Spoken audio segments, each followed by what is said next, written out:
You know, back in 1962, at the absolute peak of the Cold War, the United States did something that's hard to even wrap your head around. They didn't just look at space, they nuked it. This is the story of Starfish Prime, and it's one of the most unbelievable and, frankly, alarming experiments we've ever pulled off. So what was the goal here? Well, they wanted to see what would happen if a nuclear bomb went off in the upper atmosphere.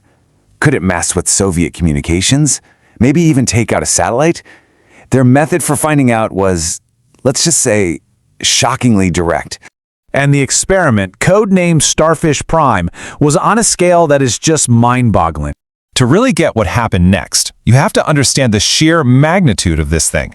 This was not just another weapons test. This was something else entirely. The device they used was a hydrogen bomb, 1.4 megatons. Okay, to put that into perspective for you, that's about 100 times more powerful than the bomb that was dropped on Hiroshima. And they were about to set it off, not on Earth, but way, way above it.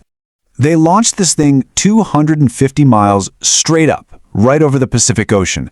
That is higher than where the International Space Station orbits today. They were literally detonating a nuclear weapon in the vacuum of space. And the immediate result? Well, it was something nobody on Earth had ever seen before. A totally man-made celestial event that was as beautiful as it was terrifying. Can you imagine looking up at the sky at night and suddenly seeing these shimmering curtains of red and green light where they have no business being? For a few incredible minutes, the explosion lit up the entire Pacific, turning night into this strange, colorful twilight that stretched for thousands of miles. But while people on the ground were just staring up in total awe at this incredible light show, an invisible force was being unleashed. And it was a force that nobody, and I mean nobody, had properly anticipated. Now the scientists, they knew the blast would create an electromagnetic pulse. What they tragically underestimated was its sheer power. This was the first sign that their experiment was going horribly wrong. An EMP, to put it simply, is a giant wave of energy that just fries electronics. And you gotta remember, in 1962, the world was just starting to get hooked on all this new electronic tech. The difference between what they thought would happen and what actually happened was just staggering. They predicted some minor local effects. The reality was a powerful shockwave that slammed into Hawaii almost 1,000 miles away. And the impact on the ground was instant. Across Oahu, over 300 streetlights just went dark. Burglar alarms started blaring everywhere. Telephone lines went dead. Suddenly, this distant experiment wasn't so distant anymore. It was causing real chaos for people hundreds and hundreds of miles away. But the EMP, as shocking as it was only the beginning of the problem.